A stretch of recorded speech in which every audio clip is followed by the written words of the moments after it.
Welcome to Jambo Safari Media. You are watching Jambo News with me, Tracy Wambui. Let's take a look at the stories making headlines. Trump and Zelensky discuss US running Ukraine's nuclear plants.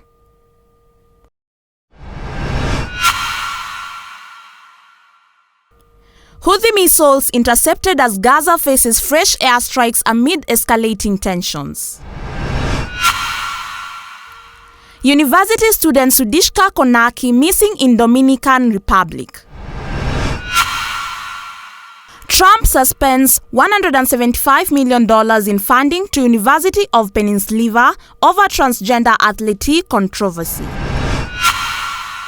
Blobfish wins Fish of the Year in unexpected victory. Violence escalates in Gaza as Israel airstrikes and ground operations intensify. On to our top story.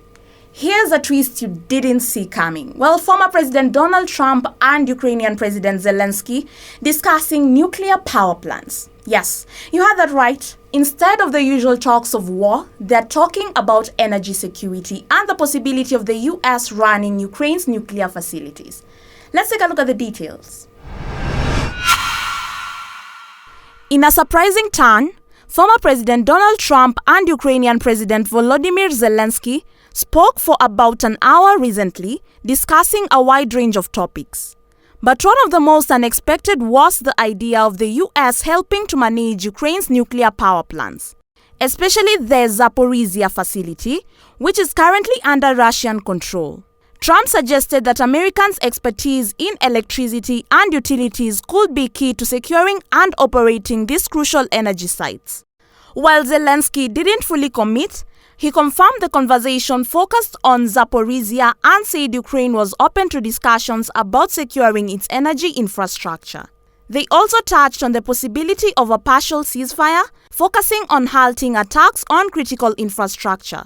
Though Zelensky made it clear that Ukraine would retaliate if Russia broke any ceasefire terms. This call follows some earlier tension between the two leaders, but both described their conversation as positive and productive.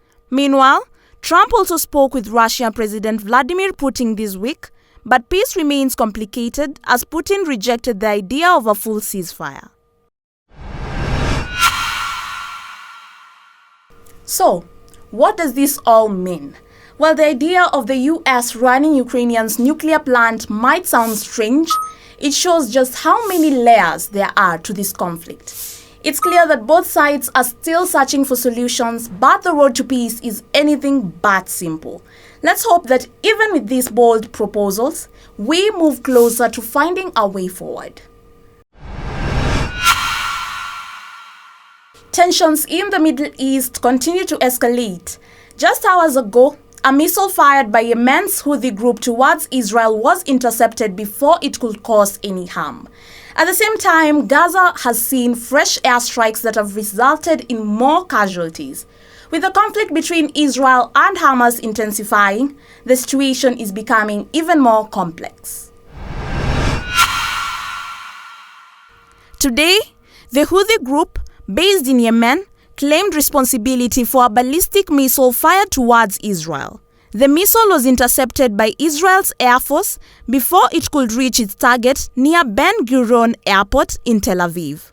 Fortunately, there were no reports of injuries.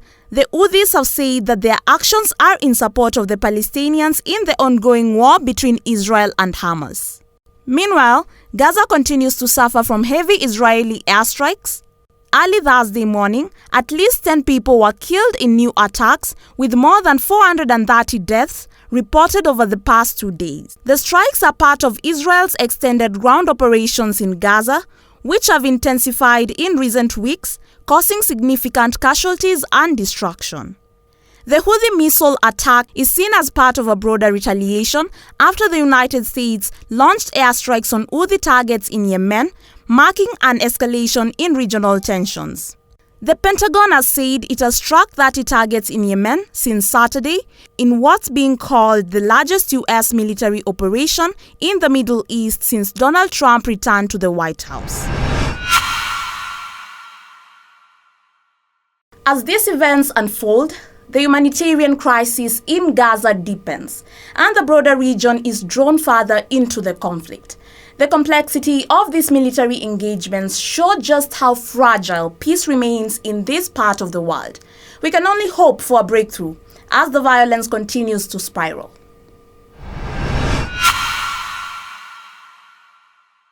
Well, let's turn our attention to Gaza, where the violence continues to escalate. Israel airstrikes and ground operations have intensified, leaving more than 400 people dead in just 2 days. Well, as the death toll rises and peace talks falter, the situation is becoming increasingly dire. Let's take a closer look at the details.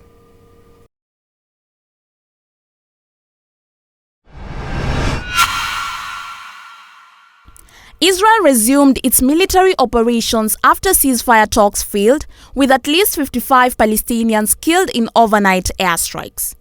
Over the past 48 hours, more than 430 people have died. The Israel Defense Forces are conducting ground operations aiming to create a buffer zone between northern and southern Gaza.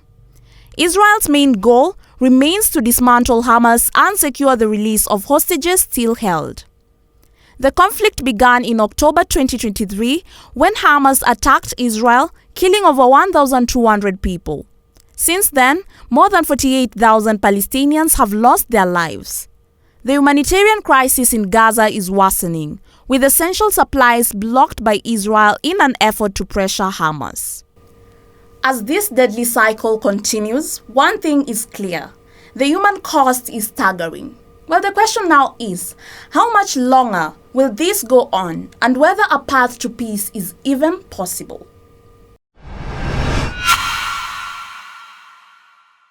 Spring break. The time for friends, fun, and making memories. But for 20-year-old Sudishka Konanki, her trip to the Dominican Republic has turned into an unimaginable nightmare. Well, the University of Pittsburgh student vanished without a trace, and now her family has made a heart-wrenching request. What really happened to Sudishka? Let's take a look at the details. Sudishka Konanki, a 20-year-old student studying biology and chemistry at the University of Pittsburgh, went missing on spring break with friends in Punta Cana, Dominican Republic. On March 6th, she and her group of friends were seen on security cameras walking towards the beach. Later, John Reeb, a fellow student, reported that both he and Sudishka were pulled into the sea by a powerful wave early in the morning. While Reeb made it back to shore, Sudishka vanished. For the last 2 weeks, Dominican authorities have conducted extensive searches combining both land and sea. They have used drones and AI technology to scan the waters, but so far no signs of foul play or Sudishka's whereabouts. Investigators have not ruled out the possibility of drowning, but have said they are still exploring other theories. Despite the ongoing search, Sudishka's family has asked the Dominican authorities to declare her dead, after the uncertainty of 2 weeks. Reeb, who was detained for questioning, was released after being deemed a witness and not a suspect. His lawyer has said he's cooperated fully with authorities. The FBI and other U.S. agencies are working with local authorities in the investigation, and Interpol has issued a global alert to help locate Sudishka. It's unimaginable. A young woman's life taken away so suddenly, and her family now left with an impossible decision. We can only hope they find the answers they need and justice brings them some form of peace. Imagine this. You're a university, proud of your accomplishments, but then one of your athletes shatters records and creates a national debate. Now imagine that debate leads to a $175 million federal funding cut. Welcome to the University of Pennsylvania, where sports and politics collide. Let's break down what's happening. The Trump administration has announced that it's suspending $175 million in federal funding to the University of Pennsylvania, following controversy over the participation of transgender swimmer Leah Thomas. Thomas, who competed on the women's swim team after transitioning, broke several records in 2022, sparking a heated debate about transgender athletes in women's sports. The funding, which comes from the U.S. Department of Defense and the Department of Health and Human Services, was suspended as part of Trump's broader crackdown on transgender athletes, a move that aligns with recent policy changes by the NCAA. Last month, the NCAA declared that only student athletes assigned female at birth could compete in women's sports. This came after Trump signed an executive order banning transgender women from competing in female sports categories. The university, which received over $1 billion in federal funding annually, has not received official notification about the funding cut, but expressed that it follows the NCAA rules. Meanwhile, Thomas, who defended her participation in women's sports, has not commented on the funding suspension. The controversy surrounding Thomas' record-breaking achievements continues to stir debates over fairness and inclusion in sports. At the end of the day, the debate over transgender athletes in women's sports isn't going away anytime soon. For the University of Pennsylvania, this funding freeze is just one of many challenges they'll face moving forward.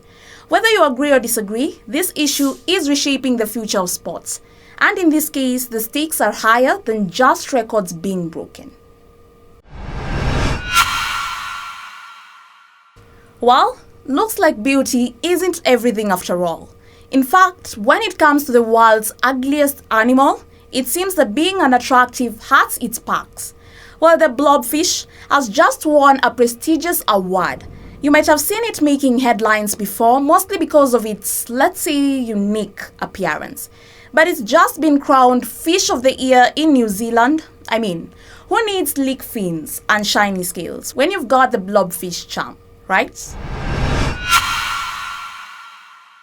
In a surprising twist, the blobfish, often considered the epitome of ugliness, has made a triumphant return. The creature, which made waves globally as the mascot of the Ugly Animal Preservation Society back in 2023, was named Fish of the Year by New Zealand's Mountain to Sea Conservation Trust this week. Out of more than 5,500 votes, it secured almost 1,300 of them. While this gaseous fish is usually known for its soft, lumpy body that looks well melted, the blobfish is a unique survivor of the deep sea. It's found at depths of 2,000 to 4,000 feet off the coast of Australia. In its natural environment, the blobfish looks like a normal fish, with its body shape held together by the immense water pressure of the deep ocean. But once brought to the surface, the change in pressure causes its body to collapse, resulting in the distinctive marshy look that earned its ugly title. The blobfish beat out the orange ruffy, another deep-sea dweller, in a fierce battle for the top spot. The competition heated up when local radio hosts launched a passionate campaign to get the blobfish its moment of glory, rallying listeners to cast their votes. But beyond its fame as a quarry, lovable underdog, the blobfish, like many of the other nominated species, is vulnerable. It faces the threat of deep-sea trawling, a practice that can destroy the delicate ecosystems of the ocean floor. Winning Fish of the Year may have given the blobfish a moment in the spotlight, but it also draws attention to the importance of protecting all marine life, no matter how unusual their appearance may be.